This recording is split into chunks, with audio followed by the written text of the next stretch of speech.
오늘 큐티인 본문은 욥기 31장 24절에서 40절. 큐티인 제목은 대답하시기를 바라노라입니다. 욥기 31장 23절에서 욥은 나의 하나님의 재앙을 심히 두려워하고 그의 위엄으로 말미암아 그런 일을 할 수 없느니라라고 했습니다.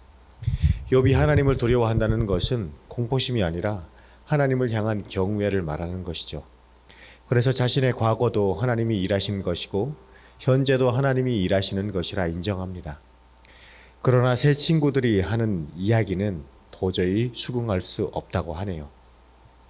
그래서 마지막으로 하나님께 나아가 하나님의 대답을 구합니다. 그 이야기가 오늘 24절 이하에서 나타나고 있습니다. 하나님이 대답해 주시기를 바라는 이 욥의 모습을 통해서 오늘 복된 주일 나는 하나님을 어떻게 신앙해야 할지 우리 묵상하고 살펴보도록 하겠습니다. 대답하시기를 바라는 욥은 첫째로 두 마음을 품지 않았습니다.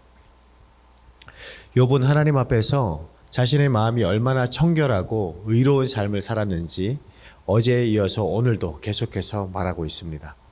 24절로 27절까지의 말씀을 보면 만일 하면서 내가 결코 죄악된 삶을 살지 않았다라고 고백합니다. 하나님 앞에서 두 마음을 품지 않았다는 것이죠. 나는 내 소망을 금에다 두지 않았고 재물이 많음을 기뻐하지 않았고 1월 성신에 입맞추며 우상을 섬기지도 않았다고 합니다. 여러분, 팔복산 설교를 들으면서 청결의 반대말은 두 마음이라고 배웠죠. 우리에게 눈이 있지만 참 우리가 착각을 많이 하면서 살지 않습니까? 양다리를 걸치는 경우를 이야기하는 것입니다. 돈을 전능한 것이라 생각하고 사람에게 소망을 두고 물질을 채워줄 것만 같은 세상 기복신화를 내 마음 한켠에 두는 것입니다. 우리가 주님을 신앙하지만 그래도 돈이 있으면 행복할 것 같고 그래도 저 사람이 날 사랑해 줄 것만 같고 그래도 세상 스펙과 권력은 쥐어야 더 존귀해질 것 같다 생각하고 있지는 않습니까? 이처럼 우리가 슬며시 유혹되어 의식하지 않아도 자동으로 나오는 방어 기제처럼 물질, 성공 등 세상 신화를 하나님의 자리에 두고 양다리를 걸치고 사는 것이 우리의 연약함이라는 생각이 듭니다. 모든 것의 끝에 돈이 있다고 하셨는데 말씀 옆에 나를 세우지 않으면 부지불식간에 하나님이 아닌 돈에게 눈앞에 어른거리는 사람들의 손에게 나를 부탁하고 마는 것이 저의 모습이고 또 우리의 모습이 아닐까요?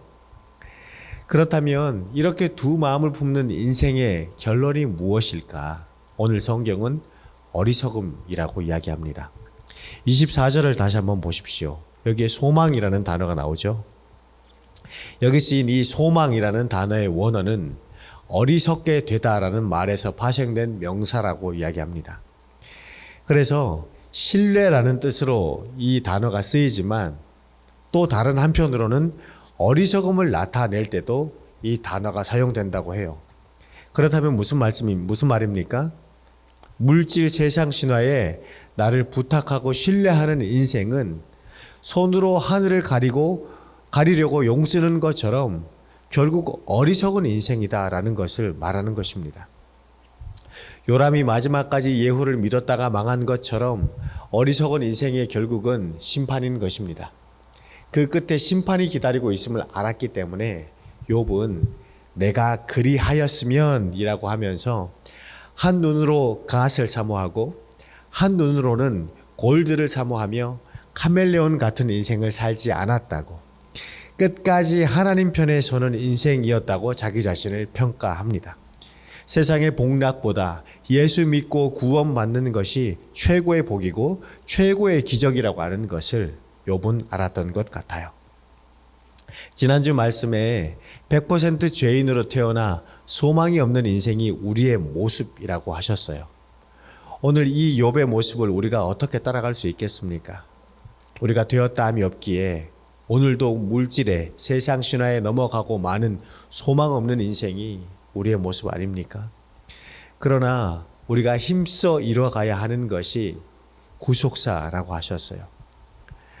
그렇기에 오늘 나는 연약하지만 하나님이 내 안에서 100% 역사하실 것을 믿고 오늘 내게 주신 말씀을 붙들고 날마다 큐티하며 구원을 위해 내 100%를 감당하며 욥을 통해 보여주신 십자가의 길을 함께 따라 나아갈 수 있는 저와 여러분 되기를 소망합니다.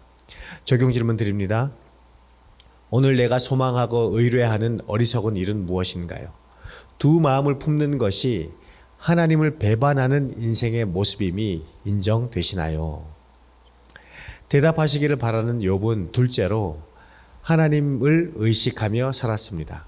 29절에 내가 언제 나를 미워하는 자의 멸망을 기뻐하고 그가 재난을 당함으로 즐거워하였던가 라고 합니다.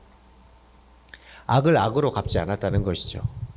눈에 보이는 것이 행위밖에 없기 때문에 행위의 옳고 그름으로 따지지 않았다는 것입니다. 왜냐하면 모든 심판은 하나님의 주권 가운데 있다고 믿었기 때문입니다.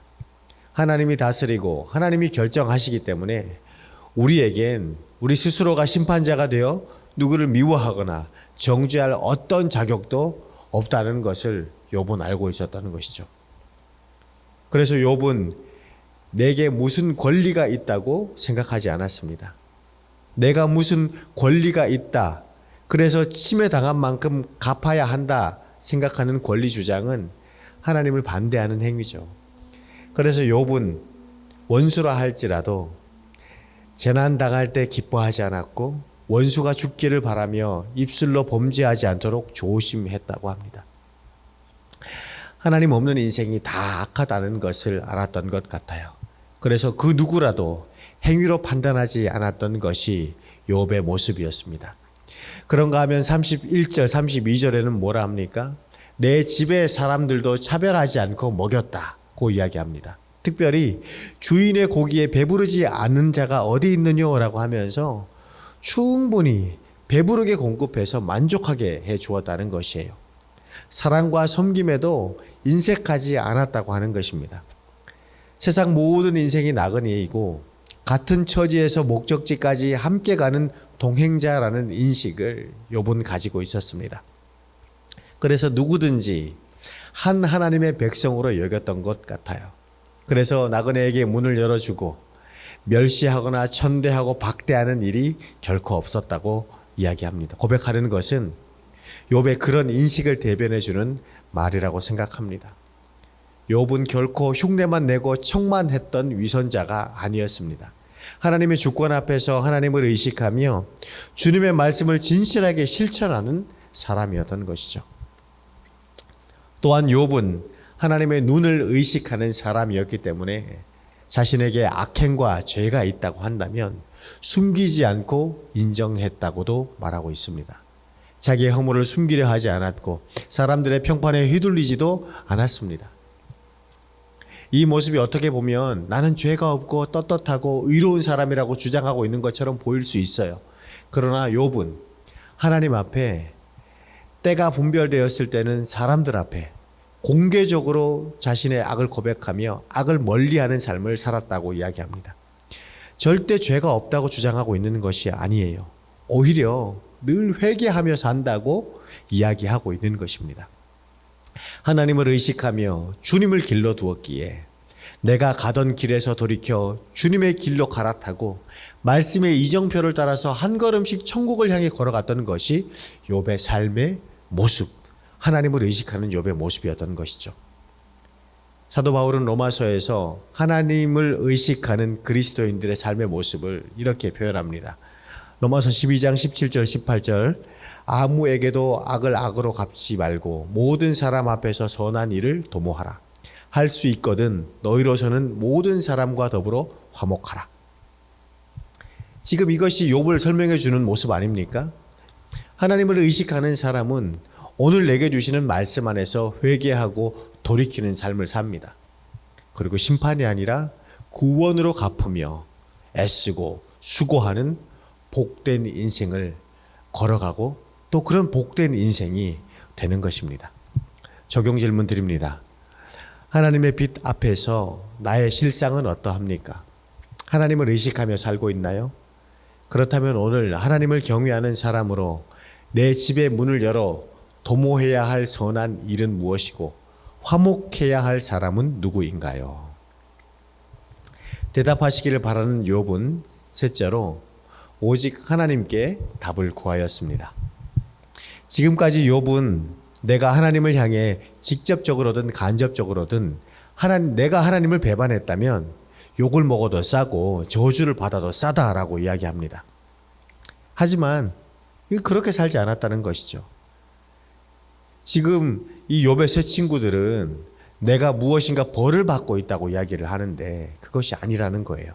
나는 지금 벌을 받고 있는 것이 아니기 때문에 너희들의 말이 다 틀렸다. 하나님께서 내 삶을 판결해 주시기 바란다고 말합니다. 그래서 35절에 이렇게 말하고 있어요. 누구든지 나의 변명을 들어다오. 나의 서명이 여기 있으니 전능자가 내게 대답하시기를 바라노라. 나를 고발하는 자가 있다면 그에게 고소장을 쓰게 하라. 내 말은 서명, 나의 이름을 걸 만큼 참말이라고 말하고 있습니다. 누가 나에게 고소장을 써도 내 걸음의 수효를 알려주는 것처럼 세세하게 반박할 수 있다고 얘기해요. 39절 40절을 보겠습니다. 만일 내가 값을 내지 않고 그 소출을 먹고 그 소유주가 생명을 잃게 하였다면 밀 대신에 가시나무가 나고 보리 대신에 독보리가 나는 것이 마땅하니라. 욥은 떳떳합니다. 그래서 그의 삶의 터전에 가시나무가 나고 독보리 같은 저주의 사건이 일어날 만한 일이 전혀 없을 만큼 떳떳하다고 말하고 있습니다. 그런데 여러분 35절을 다시 한번 보십시오. 욥이 이렇게 이야기하고 있어요. 누구든지 나의 변명을 들어다오라고 합니다. 무슨 말입니까? 지금 이 욥의 말이 옳다 인정해주고 들어주는 사람이 없는 거예요. 여러분 내 말을 들어주는 이 없고 옳다 인정해주지 않는 그런 환경 속에 놓여 있다면 얼마나 답답할까요? 얼마나 외로울까요? 우리도 그렇지 않습니까? 내 옆에 전혀 소통되지 않고 아무리 애써도 변하지 않는 그런 사람들 가운데 우겨쌈을 당하고 있으면 참 답답하죠. 말이 안 통하는 내 배우자, 동문서답하는 내 자녀, 관심 없는 내 가족들과 사는 것이 참 답답할 때가 많잖아요. 답이 없는 것처럼 느껴집니다. 그래서 고독하고 외롭죠. 그럴 때 우리는 오늘 욥의 말을 주목해야 합니다. 다시 35절에서 뭐라 얘기합니까? 전능자가 내게 대답하시기를 바라노라. 욥은 지금 하나님께 나아가서 간구하고 있습니다. 하나님을 바라봅니다. 하나님 어째서입니까? 대답해 주십시오. 하나님이 판결해 주십시오. 하나님이 책임져 주십시오. 이렇게 하나님을 바라며 그분 앞에 서는 것이죠. 겸손한 환경만 있고 겸손한 사람은 없다는 것이 이 욥의 모습을 보고 있노라면 참 맞는 말이라는 생각이 듭니다. 저는 어렸을 때를 기억하면 그 환경이 참 고독하고 외로웠던 것 같습니다. 제가 어렸을 때 아버지의 간 경화로 집이 참 어려웠어요. 그 터널 같은 캄캄한 시간들이 저에게 참 힘들었지만 가난 때문에 저희 가족들이 교회를 가게 되고 예수를 믿게 되었습니다. 당시 일가 친척 중에 저희 가족만 예수를 믿었어요. 그러나 당시에는 아무리 예수를 잘 믿고 애를 써도 어려운 형편이 나아지질 않으니 이 예수 믿는 게 축복이라는 생각이 들질 않았습니다. 게다가 평범하지 않는 사건들이 가정 가운데 일어날 때는 더더욱 그랬습니다. 한 번은 아버지께서 자상을 입고 사경을 헤매셨던 사건이 있었어요. 아버지께서 가족과 같은 분과 반목하게 되고 골이 깊어지는 그런 일들이 있었는데 이 일로 앙심을 품었던 이분이 밤에 아버님의 얼굴을 칼로 찌르고 도망간 거예요. 길에 기절해 있다가 비가 와서 깨어나시고 아버지가 집으로 들어오셨는데 피가 범벅이 된 수건으로 얼굴을 감싸고 병원으로 가시던 모습, 퉁퉁 부은 얼굴을 하고 환자복을 입고 누워 계시는데 할머니께서 아버지에게 얘 누군지 알겠니? 이 의식이 없으니까 그렇게 물어보셨던 일이 기억납니다. 이 사건 앞에서 위로받고 긍휼히 여김을 받아야 할 그때 제가 들었던 이 어른들의 소리는 예수 믿는데 왜 이러냐 하는 수군거림이었어요. 예수 믿는다면서 왜 저런 일이 일어날까? 교회 다니는데 왜 저 모양일까? 왜 저렇게 안 될까? 문제 때문에 울고 또 울기만 하며 도무지 해석이 안 돼서 아프고 힘들어하고 원망만 했습니다. 그래서 새로운 환경에 갈 때마다 점점 말이 없어지고 저도 모르게 있는 척하고 잘하는 척하며 감추고 숨기며 피하려고 했습니다. 그것이 제 방어 기제가 되었어요. 그러면서 점점 제 안에 진실하지 못하고 감추고 숨기려는 위선이 갑옷처럼 두꺼워졌습니다. 친척들은 너 잘되면 교회 갈게. 아우, 교회 갈 때마다 교회 이야기할 때마다 머리가 아프다. 그만 얘기해라. 교회 이야기할 거면 연락하지 마라. 그렇게 이야기합니다.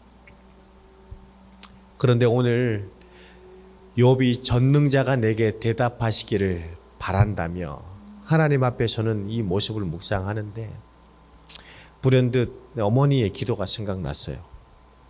우리가 사방으로 우겨쌈을 당하고 이해할 수 없는 일들이 일어나고 누구도 내 변명을 들어주지 않을 때 우리 가정에 이 욥과 같이 전능자가 내게 대답해 주시기를 바랍니다 하고 하나님께 답을 구했던 한 사람이 있었구나. 어머니가 저에게 기도하자는 말을 참 많이 하셨어요. 그리고 저를 기도의 자리로 끌고 다니셨습니다. 그렇게 어머니 손에 붙들려 제가 기도하러 참 많이 다녔어요. 아버지도 어머니로 인해 날마다 골방을 찾아 들어가서 기도하기 시작하고 어머니와 저 동생은 안방에서 불을 꺼놓고 시계 알람을 맞춰놓고 함께 기도했던 그 시간들이 생각나면서 그때 내가 겪었던 그 사건들이 그때 도무지 해석되지 않고 눈물만 나고 마음 아팠던 그 사건들이 어머니를 기도의 자리로 나아가게 했고 나도 어머님 손에 이끌려 하나님께 붙어 있을 수 있게 했구나. 그 시간들이 하나님을 알게 하시는 주님을 보게 하시는 축복의 시간들이었구나라는 것을 우리들 교회에 와서 매일 큐티하고 말씀 묵상하며 은혜를 받고서야 알게 되었습니다. 내가 힘들어하고 저주처럼 여겼던 지난 일들이 회피로 일관하며 손만 돌이키고 덮어두려고 했던 저의 이 갑옷 사이로 그리고 우리 가족의 그리고 저의 중심을 돌이키기 위해 쏘신 하나님의 심판의 화살이었음을 깨닫게 되었습니다. 그럼에도 조금만 요동하는 사건이 오면 회피하고 자기 연민으로 굴을 파고 들어가는 제 모습이 여전히 있으니 참 되었다함이 없는 것이 저의 인생임을 고백하게 됩니다. 이처럼 우리가 욥과 같이 고독하고 외로운 환경에 놓여 있다 할지라도 그로 인해 내가 하나님께 엎드리고 하나님을 신앙하고 하나님을 붙들게 되었다면 그것이 나에게 축복의 환경인 줄로 믿습니다. 이렇게 하나님 앞에 선 욥, 긴 시간 마음이 상하고 슬프고 외롭고 분노했던 모든 말들이 이제 그칩니다. 하나님이 답해 주시길 기다리며 이제 모든 것을 하나님께 맡깁니다. 하나님이 알아주시면 되는 것이었어요. 주님이 우리의 수고를 다 아십니다. 사랑하는 여러분들께서 이렇게 새벽 예배 드리며 가정 중수하려고 내재 보면서 말씀에 매달리며 애쓰는 적용을 주님은 다 알고 계십니다. 우리 청년들 신교제 신결혼하려고 말씀에 붙들려 가는 그 적용들을 주님이 아십니다. 세상의 비난을 다 받으면서도 하나님의 말씀대로 행하려고 불철주야 뛰어다녔던 이 느헤미야도 욥도 하나님께서 축복의 말씀으로 갚으셨습니다. 오늘 우리가 이 욥의 모습을 보면서 다 이런 축복을 받게 되기를 소망합니다. 그렇게 하기 위해서 끝까지 하나님의 말씀편에 서시는 저와 여러분이 되기를 소망합니다. 적용 질문 드립니다. 오늘 나를 괴롭게 하는 환경이나 고난의 사건이 있습니까? 나와 말이 통하지 않아 답답한 그 사람은 누구인가요? 이런 환경과 고난, 말이 통하지 않는 그 사람이 나로 하나님께 나아가게 만든다는 것이 인정되십니까? 고난이 축복이라는 것이 몇 프로 인정되시나요? 기도하겠습니다. 하나님을 신앙했던 욥의 삶을 묵상할수록 회개하고 돌이킬 것밖에 없는 저의 죄와 악함을 보게 됩니다. 늘 두 마음을 품고 중심을 돌이키지 못하니 여전히 물질에 세상 신화에 제 마음을 주고 많은 되었다함이 없는 인생이 저의 모습임을 고백합니다. 사람의 손을 믿고 여로보암과 아합의 길을 따르는 요람이 저의 모습임을 고백하오니 주님 불쌍히 여겨주시옵소서. 오늘 내 인생이 하나님께 달려있음을 기억하고 회개하며 손이 아닌 마음을 돌이키기를 원합니다. 그러므로 날마다 큐티하며 하나님 말씀편에 설 수 있도록, 그리하여 말씀이 응하는 삶을 살 수 있도록 역사하여 주시옵소서. 주님, 사랑하는 담임 목사님 주의 은혜로 충만케 하셔서 가정 건강과 사역 위에 은혜가 넘칠 수 있도록 도와주시고, 특별히 오늘 주일 말씀 가운데 은혜와 능력을 부어주시기를 소망합니다. 제주 목회자 세미나를 통하여서 말씀이 들리는 은혜를 허락하시고, 참여하는 모든 우리 목회자와 평신도분들이 두 마음을 품지 않고 끝까지 말씀편에서는 그 한 사람으로 일어날 수 있도록 주님 세미나를 사용하여 주시옵소서. 총선이 마무리되었습니다. 당선된 국회의원들 부태떨감하게 하시고 그 모든 권세가 하늘로부터 옴을 기억하고 겸손히 섬기며 지역과 이념으로 분열을 조장하는 것이 아니라 이 땅에 무너진 것을 중수하는 자들로 쓰임받을 수 있도록 은혜 베풀어 주시옵소서. 이 나라의 인권이 왕노릇하며 동성애를 합법화하려고 하는 모든 악법을 막아주시옵고, 구속사의 말씀이 흥왕하게 하시어 생명의 참된 가치를 회복하는 법이 제정될 수 있도록 은혜를 베푸시고 이 일을 위해 준비된 한 사람을 세워주시기를 소망합니다. 주님 함께하여 주시옵소서. 해외에서 사역하시는 선교사님들의 사역과 가정을 보호해 주시고, 북한 땅에서 어려움 가운데 신앙생활하고 있는 우리 북한의 성도들 하나님 지켜주시기를 원하오니 함께하여 주시옵소서. 살아계신 예수님의 이름으로 기도드리옵나이다. 아멘. 이어서 우리가 두 마음을 품지 않도록 내 모든 환경과 사건 속에서 하나님을 볼 수 있게 해달라고 기도하시고, 교회와 나라와 민족을 위해서 계속해서 기도하시겠습니다.